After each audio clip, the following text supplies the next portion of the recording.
Welcome back, my Swankies, denizens, and peeps if you're watching. Today I got some fighting game slop for you in the form of a Sparking Zero review by IGN. Now I know, this is very atypical of the videos that I like making, but this was a very special exception, okay? I was just browsing Twitch and I saw Asmongold streaming, so I just hopped in there to see what he was on, and he pulled up Sparking Zero's IGN review. And I don't think I'm gonna spoil it. I don't think I'm gonna spoil it. But when I saw it, I couldn't believe it. I was like, no, this isn't real. This is so unswanky. It's gotta be fake. This has gotta be a troll meme. No. I looked it up and it's very real. Peeps, denizens, Swankies, I need y'all to hold me down and hold me back, because I'm about to go crazy on these reviewers, man. Like it's absolutely insane what they did. Oh my god. All right, let's get into it. You guys stay out of this. If I'm the one these guys want, then that's what they're gonna get. As the first direct sequel to Dragon Ball Z Budokai Tenkaichi 3 since its PlayStation 2 debut, there's something charming about Dragon Ball Sparking Zero's old school design and presentation. It's tougher than Vegeta's chest plate and imbalanced in ways that are both annoying and lore accurate. Menus are labyrinthian. Training tips are sparse and sometimes not very useful, but every battle is crafted with the sole purpose of putting the Dragon Ball Z fighting fantasy as it appears in the anime into our hands. So I just wanted to say, number one, he said the menus are labyrinthian. Dog, one, leave the encyclopedia home, okay? Like, leave the big words right back on the AP college papers that you were putting them on. You don't need those here. Most people, we don't care about words like that, okay? There is no one on this planet that thinks that menu is complex. I don't think that menu is complex. I think it's irritating to navigate because the whole hold and tap differentiation between the modes, sometimes it's weird. But that's it. It's really easy to navigate the menus. We're just nitpicking now because it's not a list format, because they wanted to be a little extra, because they wanted to show out, make their game UI a little unique. There's nothing wrong with the unique game UI. It's not like you have to play a mini game every time you want to get to a different menu. Relax, my guy. Relax. Sorry, that was just... I was like, this is as far as I pre-watched into the video. This is how I knew I wanted to make a video, because as soon as I heard this nonsense, I was like, oh yeah, we in for a very unswanky ride. Alright, back at it. Fast-paced key slinging, teleport kicking, and magical hair dyeing is great fun, so long as you're patient with its gnarly learning curve. As a result, settling back into the pace and precision of this brawler feels just as much like a labor of love as the effort to resurrect the series in the first place. What? Dude, this game has been hyped since before its inception. What are you talking about? People have been fiending for a Budokai Tenkaichi 4 since the release of Budokai Tenkaichi 3. What are you smoking? What are you actually smoking? Dude, did he really just say he's talking like Budokai Tenkaichi was a dying franchise? Like no one cared about it. Dog, do you understand that there's an entire fan-made game? We call it a mod, but that is a full-fledged game based on Budokai Tenkaichi 3 that is updated with the most recent Dragon Ball canonical lore. Do you know how much? That's a labor of love, my dude. That's a labor of love. Creating this game right here, was nothing short of an inevitability in my book. This game was destined to come out. Oh, definitely. Oh, yeah. So that was... How facetious can you be? So disingenuous. Wow. He really... Just because it's an old game doesn't mean it's irrelevant. That's such a crazy misconception. I mean, that's like saying... That's like talking about Tomb Raider. Like, Tomb Raider, a game that's still getting reprised to this day. It really doesn't differentiate from the classic formula, but here we are, still playing Tomb Raider. An incredibly relevant game. It's more about the culture the game creates than the game's mechanics or the game's buttons. You know what I'm saying? It's not about who the main character is or what they're doing. It's why they're doing it and why do I care that they're doing it. If you can satisfy that, you have a pretty solid game on your hands. You at least have concepts. You have concepts of a game. I'm sorry. Oh. Oh no! Folks, should I maybe get the heck out of here?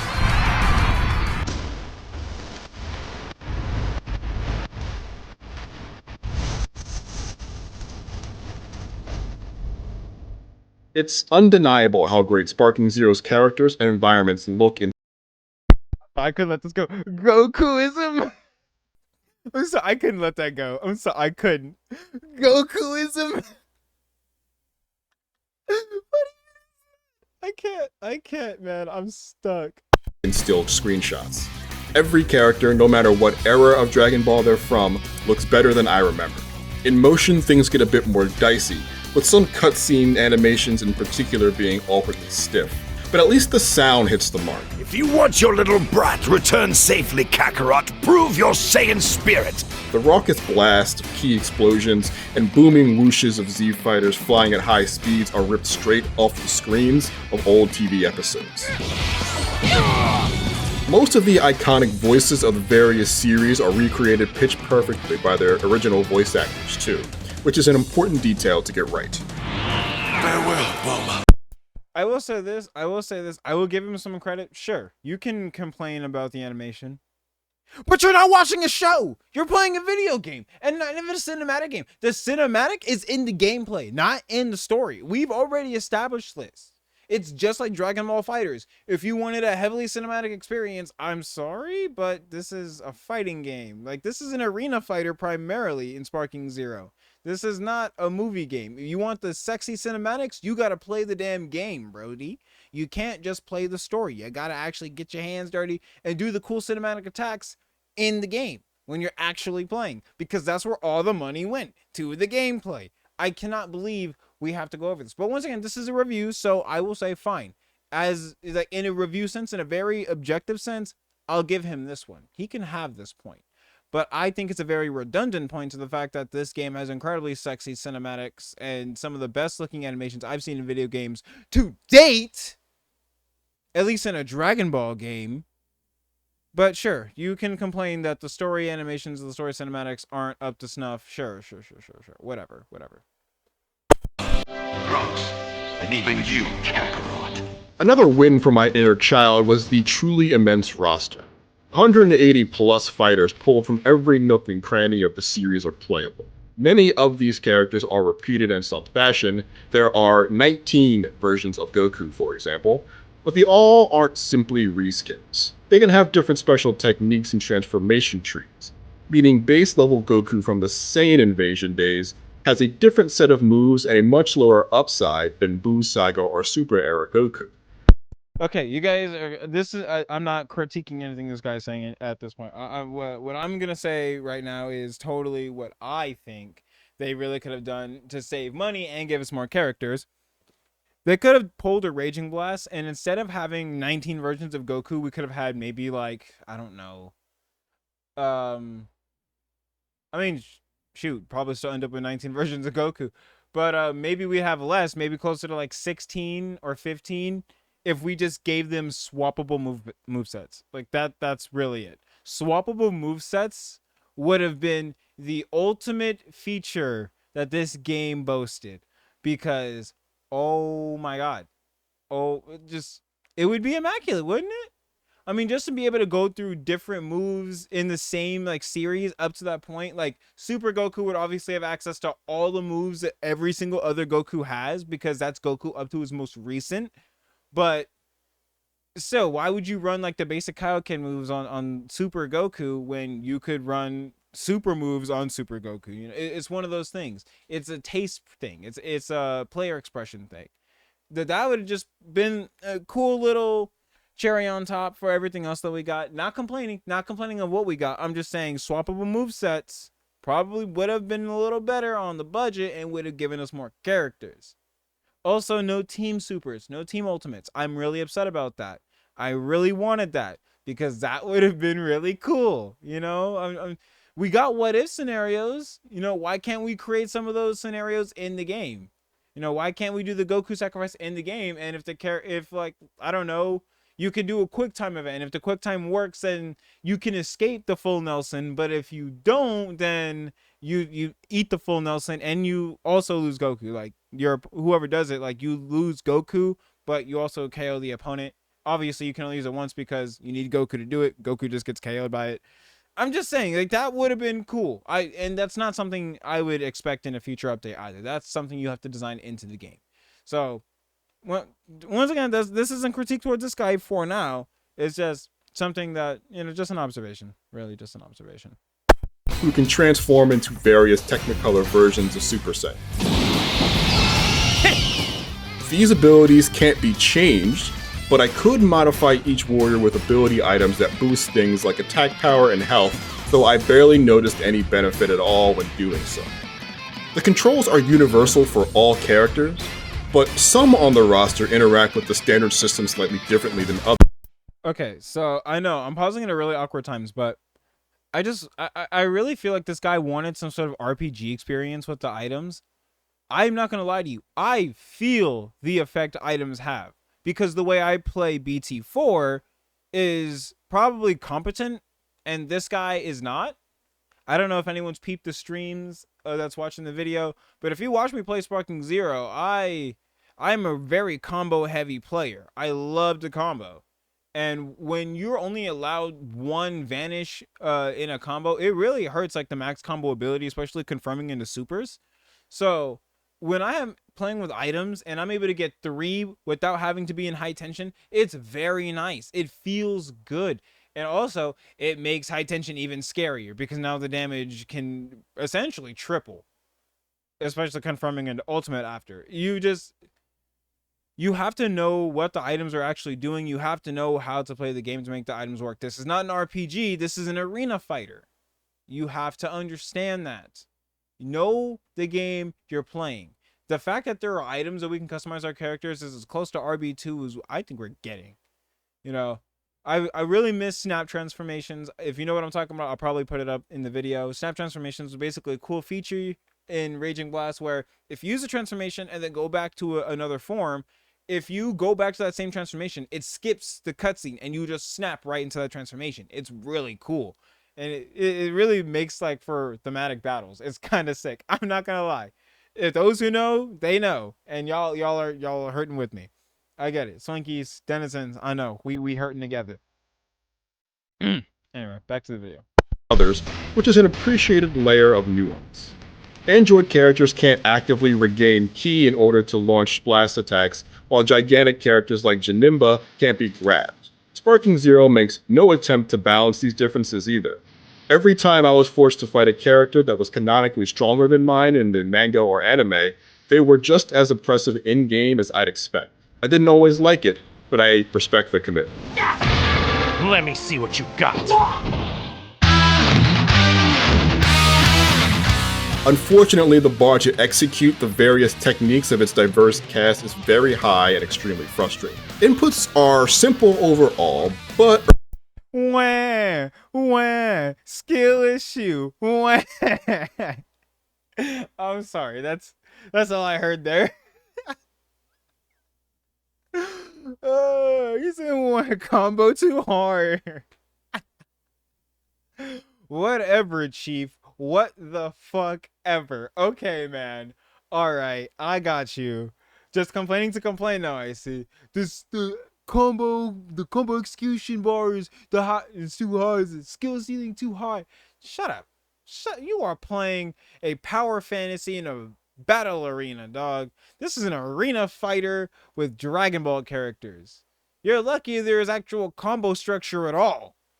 They really could have just gave you all auto combos and did the Ultimate Tenkaichi bullshit again and forced y'all to suck on that. Let's be happy we have what we have, okay? You may want to talk about the combos too hard. I bet you throughout this entire video we're not going to see a single combo from him. You guys want to put money on that? I'll put money on that. $20. $20 says we don't see a single coherent combo out of any of these clips he's going to show us. All right, mark my words. Mark my words. We got 7 minutes to go. Watch. Early on, I often felt lost when combat picked up the pace. Part of that is admittedly on me. The last entry of the series I played with fervor, but that was right after Barack Obama was elected. The fast pace of Sparking Zero compared to Tenkaichi 3, mixed with the lax tutorial system, threw my 17 years older reaction speed out of the ring with ease. I spent a lot of time traveling back and forth between regular fights and the training mode to check and double check my— No, training mode does not count. Training mode does not count. No, we're not using that. Y'all are not getting me on this technicality. No, training mode does not count. Hell nah. Working over $20 for training mode combos. Fuck you. my understanding of when and how to use these techniques, as well as in the settings to adjust my button schemes and accessibility toggles. But really the only effective teacher was 25 brutal hours of getting kicked around. Also, compared to modern day fighting games, Sparking Zero's training options are rudimentary at best.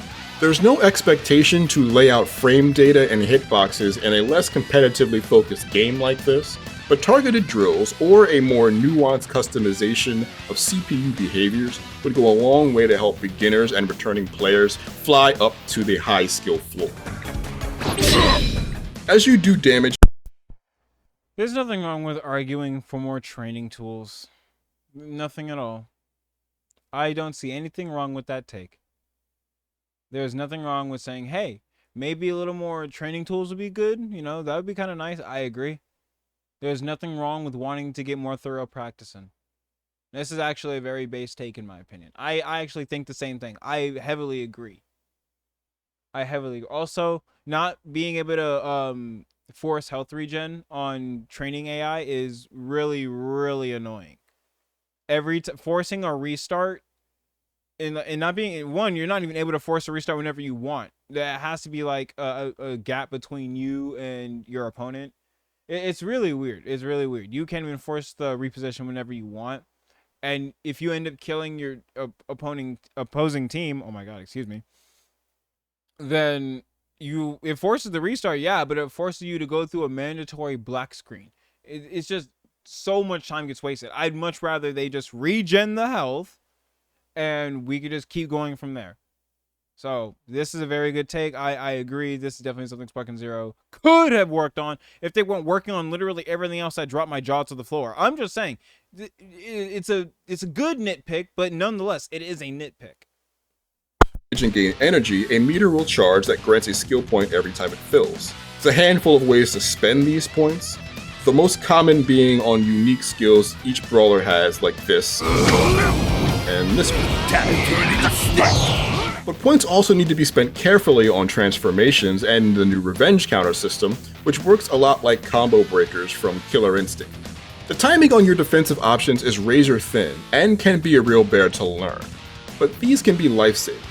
And like Ki, which is also used for a variety of offensive and defensive maneuvers, the resource management decisions you have to make on a moment-to-moment basis really add a welcome bit of strategy to an otherwise frantic fight. Nonetheless, I agree. I really like it. It really feels like this is a very reaction-tense game. It's not reaction-dense game, excuse me. I cannot speak right now.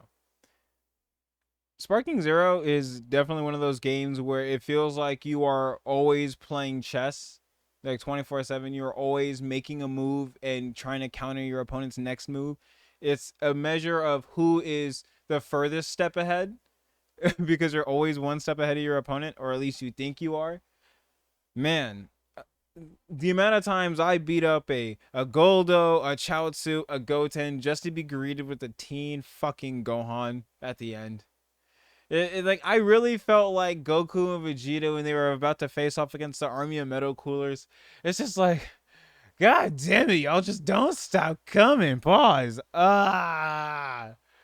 Leave me alone. Let me win already, damn it. I've outplayed you several times. You have been bested 4 different times. Why do you still have Teen Gohan ready to go? This is nonsense. Excuse me. I agree. I agree with everything this man just said. More training mode tools would be great, and how reaction dense this game is feels refreshing in a game where Unga Bunga is the way. You know, not a game. In an era where Unga Bunga is the way. Yes, I'm talking about Tekken 8. Yes, I'm talking about Street Fighter 6. I'm not saying anything about anybody. I'm just saying, yes, these games are designed for casuals to be able to go Unga Bunga and compete with some of the best. Yes, it is. I'm sorry. That's just how it is. That's how you make money making niche games appeal to a broader audience. You make them more appealing to a broader audience. I mean, you make things look more interesting. You make things more intuitive. You make things simple so people don't have to think as hard to make it work. Why do you think anything from IKEA comes with instructions? Duh. There is definitely an old school approach to a lot of the progression systems and menus of Sparking Zero. You can grind achievements which get you rewards like characters, costumes, and in-game currency at a healthy rate. There are microtransactions like a $35 season pass covering 3 packs of characters and 2 $15 music packs, but I didn't see any option to buy them without leaving the game and going to the storefront directly, a rarity in 2024. Similarly, so many of the menus are a hassle to navigate. For example, you can customize characters. I'm not gonna lie, Blood was just yapping and I paid attention to nothing he just said. I'm not gonna lie. Did he make a good point? Did he make a bad point? I don't know. Let me know in the comments. But Blood was yapping and I was gone. Different world. We're back on the menu bullshit again though. And this is always entertaining to hear people bitch about game menus because, I mean, what's a truly horrendous game menu? I can't even think of the last horrendous game menu that I looked at really, because it's never really been something that I cared about. You know, it's most game menus are pretty simple. They're pretty intuitive to figure out. As long as there's a button that says play, you figured out the menu. So talking about all this, dude, most people only go to shop, come forth, and battle. You know what I'm saying? Maybe episode battle, but for the most part, no one's going to encyclopedia. No one's going to the gallery. He's going to the gallery. Maybe custom battle, but I don't see you really doing that unless you're a content creator, because like you could just make them yourself and you'd probably have more fun making the custom battles than actually playing custom battles. But who am I to say that, right? I don't know what everyone's into. You know what I'm saying? But yeah, nonetheless, Blood was yapping. I wasn't paying attention. I don't know what he just said, but what he's saying right now was dumb as hell. And we're back at the video. Abilities and costumes to be used in all modes, but those modes don't have paths to the customized screen within them, so you have to exit one completely and go the long way to make adjustments. This was barely acceptable in 2005, and we certainly don't have to live like this in 2024. Oh my god, way to be dramatic. What a drama queen. Jesus Christ, bro. Suck it up. So you have to exit one menu to go to a different menu. I'm sorry. Everything else about this game is futuristic. You expect them to be able to make money on this game while spending all the money they possibly had on designing every small intricate detail. Dog, relax. Look, do you see that little icon underneath outfits? You see that? That's fusion. Did you know that you can turn fusion on and off between characters with fusion? Did you know you can do that? Do you know how cool that is? I did not know that until I went into customize and I saw that. And I thought that was neat. If anything, going to this menu made me appreciate the smaller details of this game all the more. Just because of that. We need Awake. We need Awake from BT2. BT2, not BT2. RB2, my bad. We need Awake from RB2 as an sparking BGM, because I'm gonna play it. Y'all are gonna hear it. I'm gonna play it, and y'all are gonna agree. Yes, this would go hard for a high tension song, for your sparking song.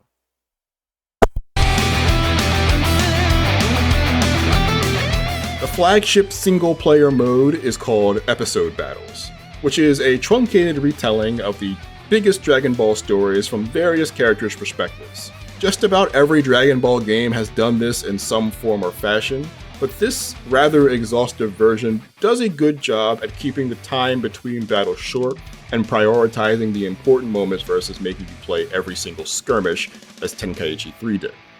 The standout feature this time around, though, is that certain events can actually be cleverly changed for sometimes dramatic new outcomes. That could involve making a choice during a cutscene or ending a battle in a specific way that then changes the course of the story, sometimes dramatically. But not all of these side attractions are created equal, with only a few I've seen being truly jaw-dropping or substantial, like teaming up with Piccolo to kill Cell early. You fool!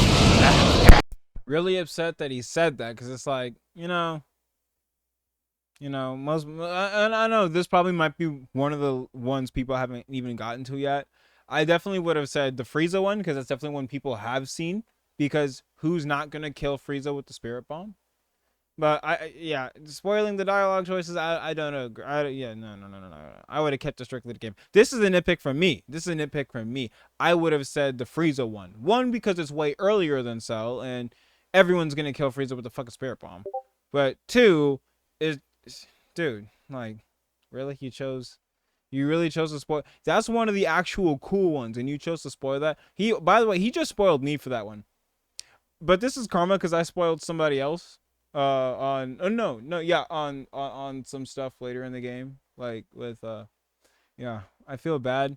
He didn't seem to mind though. I don't think he cared too much, but yeah, this is a rough one. I don't particularly agree with this one, because this one is probably it's dialogue.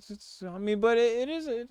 I'm just saying that it hurts replayability. It hurts replayability when you do shit like this. But nitpick nonetheless. Episode battles can be very difficult, since powerful characters can become all but immune to your normal attacks and will always have the perfect defense to match your offense, making it tough to experiment and find these largely hidden special conditions when the pressure is on. You can lower the difficulty on a fight-by-fight basis in order to progress if you really need to, but these special tasks must be completed at least the standard difficulty, making finding them very much an endgame activity. But I did appreciate the effort. I don't agree with that at all. I think it's one of those things where they want to prevent people from trying to speed run through everything and unlock other secrets and then upload it everywhere, so everyone gets the maximum enjoyment out of the game. Because like I think there are some episode battles that are truly OD. Like I think some of them are incredibly difficult, but I did not struggle on the overwhelming majority of them. They were not that difficult.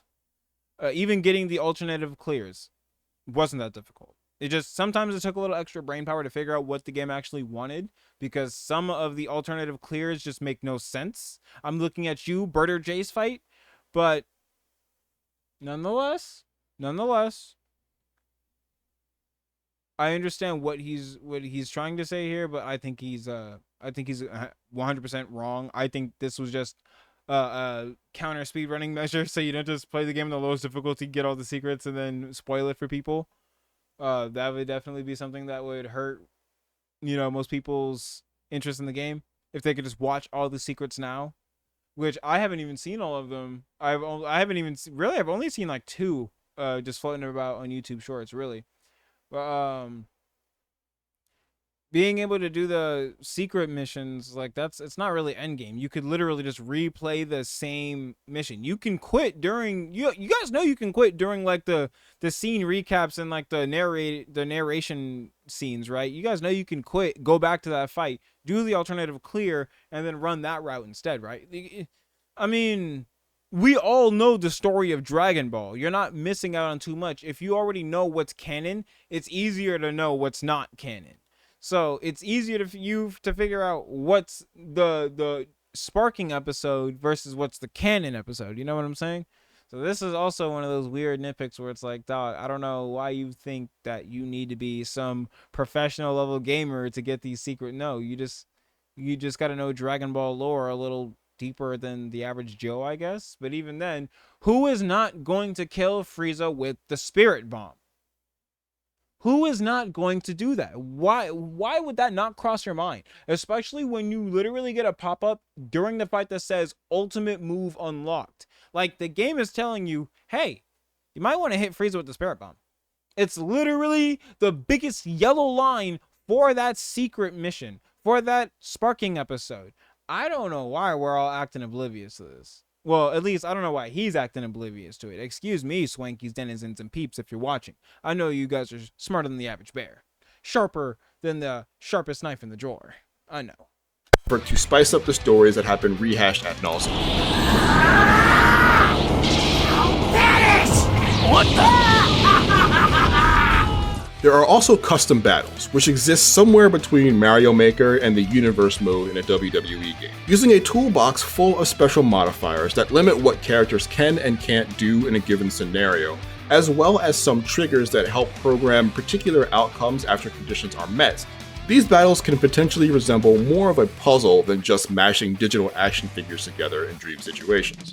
There's a shoddy system for putting together dialogue so that some sort of narrative can be added to them, but the best it can do is loosely set up make-believe stakes. I had no plans to write my own entire Dragon Ball arc, but I am not sure the tool's up to the task even if I wanted to. There are quite a few custom battles made by developer Spike Chunsoft baked in, and they don't really stretch the imagination that much.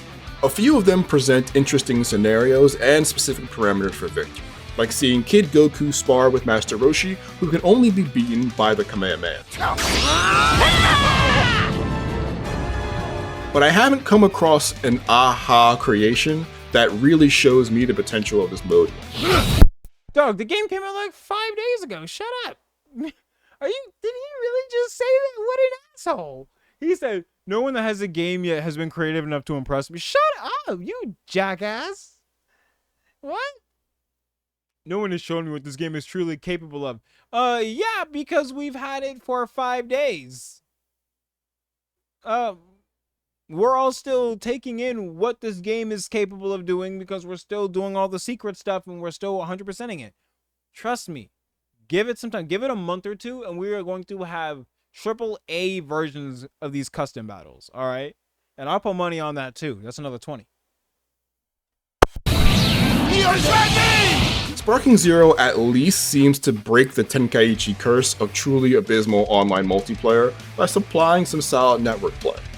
When wired up, I found minimal latency and lag issues on livelier servers, or at least not enough to blame it for me dropping a combo or missing a parry.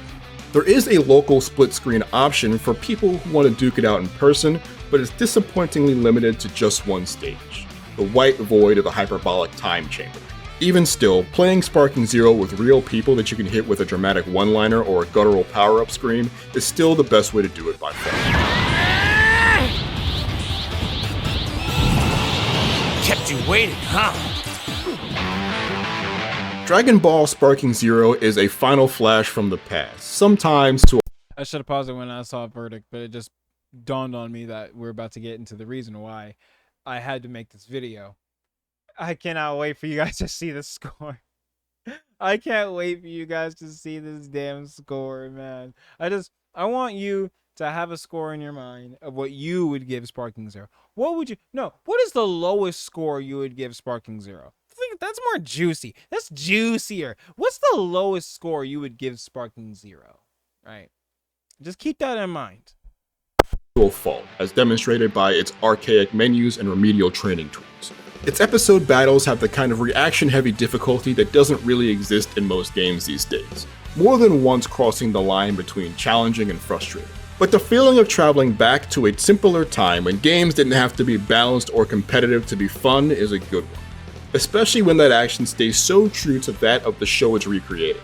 Reliving a story that was foundational to my youth, looking and sounding as great as I remember it, with the opportunity to alter it in sometimes dramatic new ways is clever, and the addition of tools to attempt to create your own stories could elevate the experiment even. And there it is, ladies and gentle swanks. There it fucking is. A 7. A 7. You're kidding me. You spineless cowards. I don't even know what to say about this, man. We don't need to watch anymore. We're done here. We don't need to watch any more of this. But oh my god, there's no way you unironically gave Sparking Zero a 7. It's good. It's good. It's good. Dude, I haven't been able to stop fiending for this game or Tekken 8. I'm not going to lie to anybody. I've been fiending for Sparking Zero and Tekken 8 at the same time, and it feels like I'm a crackhead going through withdrawals, all right? I can't play one over the other because I immediately want to play the next one. Like, come on. Who with me? Street Fighter 6 players? I know y'all there. I know y'all. The Guilty Gear players? I know y'all there. Like, I know, we're here. You know, Power Rangers players, I know y'all here too. We gonna rig something up. Don't worry. We rigging something up in the future. Don't worry. We definitely. I do love me some Battle for the Grid. I do love me some Battle for the Grid. Sam Show players, where y'all at? Where y'all at? Holla if you hear me. You know what I'm saying? I'm sorry. I'm just listing off different fighting games that I like. I'm sorry. But a 7? I mean, sure, Sparking Zero's no 10. Shit, I probably wouldn't even call it a 9. But an 8.5 at least. Shit, I'd give it a 9. I would give it a 9. Honestly, with the amount of effort and ingenuity that went into the game, like, damn the menus, damn the cutscenes being static images, and some of them are animations, and some of the animations are pretty damn good. I'm not going to lie to you. This, first and foremost, is an arena fighter. That is what we should be judging its merits on, as an arena fighter. This is not a good review. This is a bad review. And I call it a bad review because we hear very little of it being an arena fighter. We don't even get into it being an arena fighter until like halfway through the video. So you got to talk about 5 minutes of menus? 5 minutes of menus before we actually start talking about how the game plays? And we don't even talk about how the game plays. We just talk about the aesthetic of the gameplay. Like, why are we talking about the gameplay's aesthetic and not the gameplay?